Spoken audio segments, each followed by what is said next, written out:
and most companies have DEI scores, and most companies have all these different requirements, and they're openly allowed to discriminate against especially heterosexual white men. Man, I can't wait to look back on this in the future and watch people try to explain this insanity. Like, what were you thinking?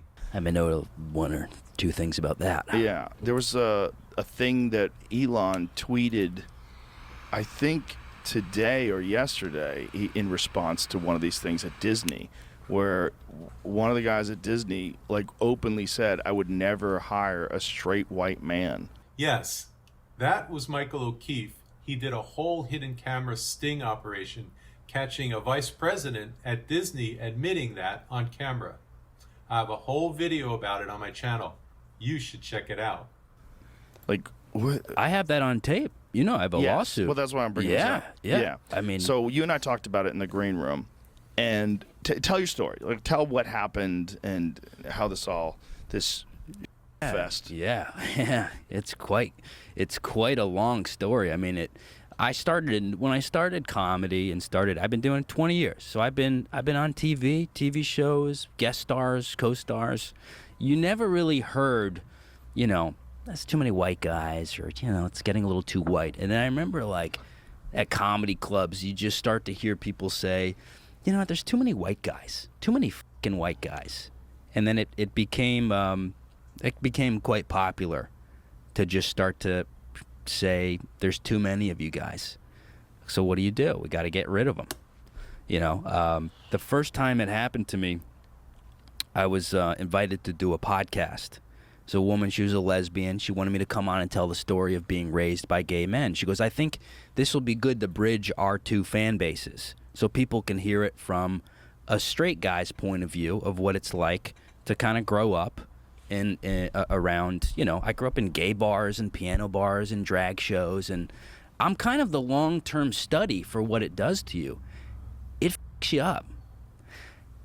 I started to think maybe I'm gay, maybe I'm, I tried in college, actually. I was going home to visit my family. I tried kissing a guy just because I felt like I needed to fit in. Whoa. This shit really. How'd that go? He was like, get the fuck away from me. I remember I was in the car and just going like, maybe I'm gay. My dad's gay. I got a gay brother. One of my dad's brothers is gay. I think my grandfather. It's shit's genetic. Yeah, it's for genetic. Sure. And I lean in and goes, get the away from me, because I just wanted to fit in. I wanted something to talk about at Thanksgiving dinner. Right. I wanted to be the gay, Yeah. And so peer pressure. This girl invited me on to talk about this, and she was a friend. She texts me, and she goes, I think this was after the George Floyd thing, maybe, and she goes, I can't have a straight white guy on anymore. And I remember just going like, what the fuck? You can't have me on just because my skin color? What changed? It was during the BLM stuff. That stuff really ramped up. It became kind of, I think, celebratory to go, white people, white women, white, right. I think it became normalized.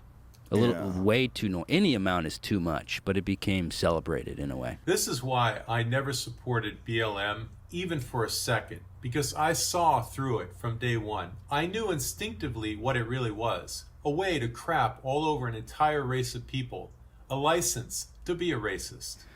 And so that happened, and then it happened in another podcast, and then I had an acting agent who, whenever I would do stand-up, I used to host Mark Norman's show, Hot Soup.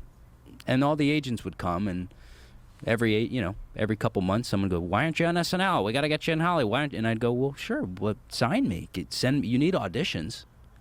And so this guy saw him, and he brought me in. It was the biggest agency at the time, Abrams it was called. And I'm waiting around going, what's going on? No auditions? Is SNL coming to check me out? And he emails, and he goes, it's too tough out there for white guys. He kind of was like, we're done here. The next day, fires me. Fired for being white. I can't believe the world I'm now living in. Removes me, right? Well, no, the next day. It was soon after, removed me from the roster. I got an email. Some more time went by, and then another manager scouted me, brought me in. It's called AGI Entertainment, I think. And he goes, dude, you're a killer. He goes, you got an acting resume? He goes, we're going to get you on Curb Your Enthusiasm, you know. And I was like, okay, maybe this is finally somebody who's got the balls to fight this shit. Months go by. He calls me and he goes, we hit a snag. He said, we can't have any more white guys, or we're not hiring white guys. We're not representing white guys. And I just was like, what the is going on? How could you say that? And I go, is it company policy? And he goes, yeah. Here's a quote from Madeleine Albright, which I think is quite fitting here. Fascism is not an ideology. It's a process for taking and holding power. So halfway through the conversation, I take my phone out, because this happened so many times. I was losing my therapist goes, dude, you got to start recording this. You have to record this stuff, because it was happening every month. I got a commercial campaign. They go, you've been replaced with a black woman. He goes, you're the guy for the job. It was like a hosting thing where you got to do impressions. I was perfect for it. They replaced me. So I started, being prepared, and I recorded it, and I got it on tape, and I just... What did you get on tape? What did he say? I got him literally saying, we will not represent white men, and it's company policy. He said it in plain... It couldn't be any more clear. Wow. He said, we cannot work with you just because your skin color. And where were you when you recorded this? Were you in New York? Yeah, I was in New York, so you're allowed to do it. You're allowed to do it. Yeah. I didn't even know that. Do you have to tell them that you're recording? No? No. Wow. No, I was sitting at my I did like a little, because I couldn't work because of the vaccine stuff, so I was just locked in my room for 2 years making Instagram videos. I mean, I went from 0 to over 1 million followers just from... I was doing Fauci every day, doing cameos, going on the radio as Fauci. Wow. And it was just bizarre. But it f***ed me up, because it's so confusing to have someone go, you are the man for the job. I had a great resume. I mean, I was being considered for big Hollywood roles. I was brought in for Sneaky Pete, Giovanni Ribisi. I was up for that role, and making my own films. And it f***ed me up. I got really depressed. I lost my mind.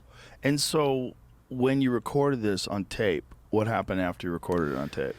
After that, I was too afraid, because when I would tell people about this, they would go, well, whatever. White guys have had it good. And I'm going, I just f***ing got here. But isn't that one of the things that someone said to you? Like, white guys have had a good run? Oh, people say it to me all the time. But wasn't that one of the things that one of the agents had said to you? I mean, yeah, I don't know if an agent said that, but you were telling me that someone said it to you. Comedy clubs, a lot not necessarily clubs, but like the independent run shows, there would be like no white people allowed shows. No white people allowed shows. Man, that is too good. What? Yeah, oh yeah. Yeah, I was at a club, and I did a spot. Guy goes, you going on the next show? And I go, yeah. He goes, I didn't know you were in the LGBT plus 2RQR community. And I go, what? He goes, yeah, it's only no straight people allowed. And I was like, what the is going on? If you want to see the tragic results of the woke mind virus in full swing, click on this video right here. And I will see you next time.